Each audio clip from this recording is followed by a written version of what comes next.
It is now 5 years since the financial crisis began, and the Bank of England Governor Sir Mervyn King believes the recovery is at least 5 years off. Why? How deep is the hole we're in?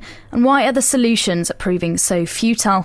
Together with the Cobden Centre and the Adam Smith Institute, Save Our Savers has produced an accessible guide to help anyone to understand how we got into this mess and what is being done to get us out of it, and the crucial questions that must be addressed if we are to avoid financial disaster and restore the economy to health. Joining us now to talk about it is Simon Rose. Good morning. Good morning. So why will it take 5 years for the economy to recover? The simple reason is that almost nothing that got us into this mess in the first place has been corrected. Instead of actually trying to put right all the problems that we faced before, I think they were simply hoping that they would go away. So we've really wasted 5 years.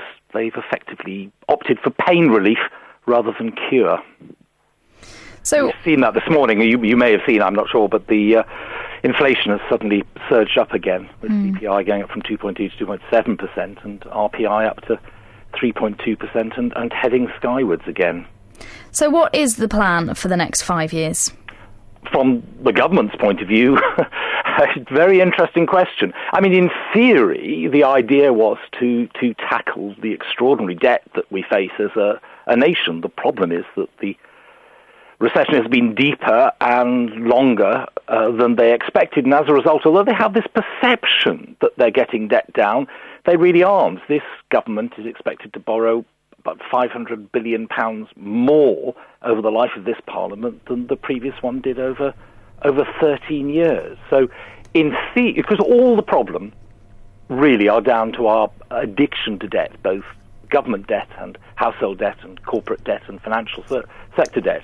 And the idea, I think, was to actually try and tackle this during the Parliament. But the scale of the problem is just extraordinary. According to consultancy McKinsey, as a country, the UK owes 5 times what it earns in a year. That's about like £250,000 for every single taxpayer. Whew. And £500 billion of debt. It's not a small figure, is it? Well, no, but that's only the increase. Debt is scheduled to go up from £1 trillion to £1.5 trillion. But the problem is, big though that is, because the economy is doing less well than expected, the government actually has to spend more on things like welfare benefits, and it's going to end up getting less than it expects in tax revenue because the economy's not booming. And when we talk of these numbers, billions and trillions, but it is really hard to get your head around just how large it is in the booklet that we produced that you mentioned. We were trying to help explain this to people, and we thought the best way is in thinking in terms of a second. And if you count in seconds, then 1 million seconds would take you 12 days, which seems quite a long time. 1 billion seconds would take you 32 years, but 1 trillion seconds, and that's, remember, in terms of pounds is the amount of debt the UK government now has, it would take you 32,000 years to count it. We are not talking small numbers. And are we in as big a mess as maybe some other countries? Spain and countries in the in Europe are possibly in a worse situation than us. Do you think that that's a consideration? Do you think that we should count ourselves lucky? Well, fortunate perhaps in that we are one of the countries that is doing slightly less badly than others. I wouldn't say doing it well. If you look at some of the numbers in terms of our debt to GDP, then you could say that actually we're in similar positions to Spain and to Greece. The big difference at the moment is that the international financial markets consider the UK a reasonably safe haven, as they do the United States, which is another country that's very heavily indebted. Well, as long as that persists, it's perfectly possible that interest rates will remain low. It's perfectly possible that the Chancellor will still be able to fund his borrowing at relatively low rates. But the problem is the interest rates in our country are artificially depressed by the Bank of England at almost 4 years of 0.5% base rate in the hope it would boost the economy, which obviously it hasn't done. And if confidence internationally switches and they perceive the UK as not being a safe haven, then sadly, I'm afraid that's really when things will go badly wrong.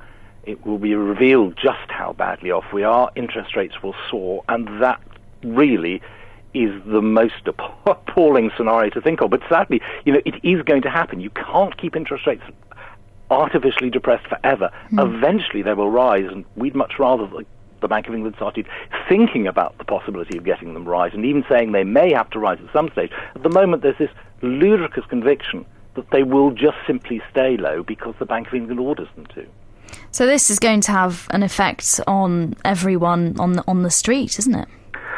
Sadly, I'm afraid we are all in this together, even though, as many people quite rightly perceive, many of us have done absolutely nothing to create the situation, and there's a terrible feeling of anger, I think, among our members, who tend to be people who sort of saved and feel that they're bailing out, the irresponsible borrowers, but among everybody, a feeling that the people who got us into this crisis are by and large still the people who have their hand on the tiller and who seem not to be able to find a way out. But also that those people who behave reprehensibly, I'm thinking particularly in the financial sector here, but that there's been almost no consequence of people behaving appallingly. We keep seeing these dreadful stories coming out about things that have been done wrongly in the banking sector. And I'm not trying to reduce the entire banking sector as a whole. It would be ridiculous. But, when somebody has actually behaved as badly as some of these people have, there must be consequences, or I think the anger will simply become dangerous. And 5 years for recovery. By the sounds of it, that's not going to be enough. Well, it's a guess, unfortunately. Going back to the first point, unless you actually try and tackle the problem, you're never going to get out of it. It's a little like perhaps a doctor not wanting to worry a patient that he thinks could be terminally ill, but knows that there's a treatment. And instead of telling him how ill he is, he said, just take a few aspirins and you might be all right in the morning. Hoping that things will get better is really not going to work. And we've wasted 5 years. And although Mervyn King says it's going to be at least another 5 years, he also told us that inflation will be back at the 2% target by the end of the year. And we've just seen this morning that it's heading back upwards again. I have very, very little confidence in the people who are controlling what is happening with the economy, that they are putting anything right at all. And ultimately, as you say, it affects us all. We need to be better informed about what is happening so that we can hold these people to account. And when we realise that they're talking tosh, we can actually have a go back at them. I would recommend, just as a starting point, that people look at our booklet, which is available on the Save Our Savers website, which is easily found. It's only intended as a starting point for people so that they can understand, really, that if we as individuals can work out what is going wrong, that we can start holding both our MPs and indeed the members of the Monetary Policy Committee at the Bank of England and our politicians to account. And do you think that the solution is a case of interest rates, or are there other ways of getting us out of this sticky situation? Well, if it's like that sort of person asking for directions and the yokel telling him, well, if I were you, I wouldn't start from here. The problem is we are getting into a worse position all the time. Yes, we would advocate that interest rates should be allowed to find a natural level, because the problem is not only that low interest rates don't actually cause growth, they cause incredible disruption to an economy. There's a Radio 4 program tonight about zombie companies that we've been talking about for a long time. Companies that are, instead of restructuring and actually trying to cope with the new environment, are just being kept alive by banks that don't want to admit that they've got much more serious losses than they are saying. Well, these companies, are depriving other businesses that could grow, that could provide taxes and jobs and wealth for the country.